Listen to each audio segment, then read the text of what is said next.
नमस्कार, मैं हूं अंकुर और आप देख रहे हैं सत्यहिंदी.com। आइए एक नजर डाल लेते हैं अब तक की सुर्खियों पर। बिहार के सासाराम में एनडीए की चुनावी रैली को संबोधित करते हुए प्रधानमंत्री मोदी ने शुक्रवार को विपक्ष पर जोरदार हमला बोला है। मोदी ने कहा कि विपक्ष भारत को कमजोर करने की साजिश रच रहे लोगों का साथ देने से भी नहीं हिचकिचाता है। धारा 370 के मसले को उठाते हुए पीएम मोदी ने कांग्रेस पर हमला करते हुए कहा कि देश वर्षों से इसका इंतजार कर रहा था, लेकिन ये लोग इसकी बहाली की बात कर रहे हैं। पीएम ने कहा और इसके बावजूद भी उनकी हिम्मत वोट मांगने की हो रही है। क्या ये बिहार का अपमान नहीं है? रैली में पीएम मोदी ने आरजेडी पर भी हमला बोला। पीएम ने कहा कि इन लोगों ने 15 साल के शासनकाल में बिहार को लूटा और अपनी तिजोरियां भरी हैं। जब बिहार ने इन्हें बेदखल किया और नीतीश जी को मौका दिया तो ये बौखला गए। प्रधानमंत्री ने कहा कि इन लोगों ने 10 साल तक यूपीए की सरकार में रहते हुए बिहार के लोगों पर अपना गुस्सा निकाला। 10 साल तक यूपीए सरकार के लोग नीतीश कुमार को काम नहीं करने देते थे। इसके अलावा पीएम ने गया की रैली में कहा कि अब बिहार को लालटेन की जरूरत नहीं है। राजद प्रत्याशियों के पक्ष में चुनावी सभा को संबोधित करने नवादा के हिसुआ पहुंचे कांग्रेस के पूर्व अध्यक्ष राहुल गांधी ने पीएम मोदी पर जमकर प्रहार किया। राहुल ने लोगों से पूछा, आपको मोदी जी का भाषण कैसा लगा? इसके बाद राहुल ने कहा कि जब बिहार के युवा सैनिक शहीद हुए उस दिन पीएम ने क्या किया? प्रधानमंत्री ने सेना का अपमान किया। उन्होंने कहा कि पीएम ये बताएं कि चाइना को हिंदुस्तान से कब बाहर करेंगे। राहुल के साथ सभा को संबोधित करते हुए तेजस्वी यादव ने कहा कि पहली कैबिनेट में मेरी कलम 10 लाख नौजवानों को रोजगार देने के लिए चलेगी। उन्होंने कहा कि बिहार में घूसखोरी बढ़ी है, बिना घूस के कोई काम नहीं होता है। 15 साल में बिहार में क्या हुआ ये सबको पता है।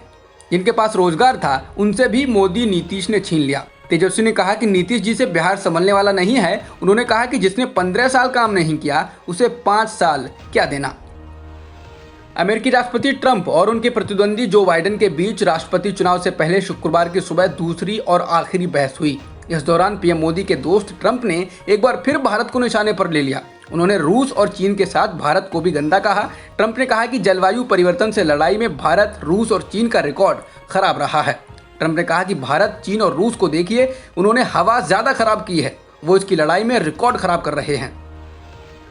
दिल्ली की एक अदालत ने गुरुवार को कहा कि इस साल फरवरी में उत्तर पूर्वी दिल्ली में हुए दंगे राष्ट्रीय राजधानी में विभाजन के बाद के सबसे भयानक दंगे थे और ये प्रमुख वैश्विक शक्ति बनने की आकांक्षा रखने वाले राष्ट्र की अंतरात्मा पर घाव था।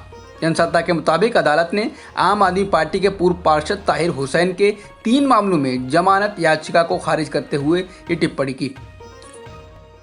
कंगना रनौत अब एक और ट्वीट के मामले में फंसती नजर आ रही हैं। मुंबई पुलिस को लेकर कंगना ने जो ट्वीट किए थे उस पर अब कंगना के खिलाफ आपराधिक शिकायत दर्ज कराई गई है। ऐसे मामले में 10 नवंबर को सुनवाई होगी। बता दें, इससे पहले भी कंगना और उनकी बहन पर धार्मिक भावनाएं भड़काने और राजद्रोह जैसे मामलों में केस दर्ज हो चुका है। उसके लिए भी उनको समन जारी किया जा चुका है।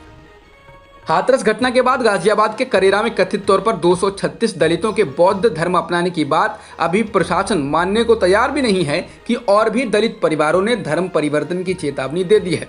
उनका कहना है कि हाथरस में दलित लड़की के साथ बर्बरता करने के विरोध में कई दलित 2 नवंबर को तब बौद्ध धर्म अपनाएंगे जब इस मामले में सुनवाई होगी।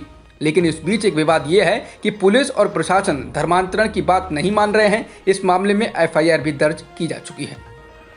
पाकिस्तान में इस बार विपक्षी पार्टियां इमरान खान को बख्शने के मूड में नहीं दिख रही हैं। विपक्षी पार्टियों के गठबंधन पाकिस्तान डेमोक्रेटिक मूवमेंट यानी PDM के अध्यक्ष मौलाना फजलुर रहमान ने कहा कि उनके नेताओं को फेक मामलों में फंसाया जा रहा है और अगर सरकार PDM नेताओं को गिरफ्तार भी कर लेती है तो विपक्ष जेल के बाहर अपना प्रदर्शन करेगा। इसके बाद उन्होंने कहा कि जिन लोगों ने PDM नेता मरियम नवाज और उनके पति के खिलाफ फर्जी मामले दर्ज कराए, मरियम नवाज के पति कैप्टन सफदर को गिरफ्तार करने के लिए जाल बिछाया, वही तत्व अब उस मामले में जांच कर रहे हैं।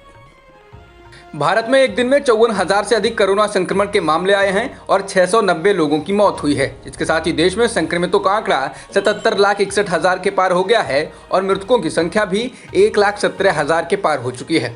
फिलहाल एक्टिव मामले 6,95,000 के पार हैं। भारत में एक दिन में 14,42,000 से अधिक सैंपल्स की टेस्टिंग की गई है, जिसके बाद कुल टेस्टिंग का आंकड़ा 10 करोड़ 1 लाख के पार हो गया है। जॉन्स हॉपकिंस यूनिवर्सिटी के अनुसार दुनिया में कोरोना संक्रमितों का आंकड़ा 4 करोड़ 16,41,000 के पार हो गया और मृतकों की संख्या 11,36,000 के पार हो चुकी है। वहीं वर्ल्डोमीटर्स वेबसाइट के मुताबिक दुनिया में अब तक 3 करोड़ 11 लाख से अधिक लोग ठीक भी हो चुके हैं। जॉन्स हॉपकिंस यूनिवर्सिटी के अनुसार अमेरिका में संक्रमितों की संख्या 84,06,000 के पार है और मृतकों की संख्या 2,23,000 के पार हो चुकी है। इसके अलावा ब्राजील में कुल संक्रमितों का आंकड़ा 53,23,000 के पार हो गया है और मृतकों की संख्या भी 1,55,000 के पार है। अब तक की खबरों में इतना ही। बाकी खबरों के लिए बने रहिए सत्य हिंदी.com के साथ।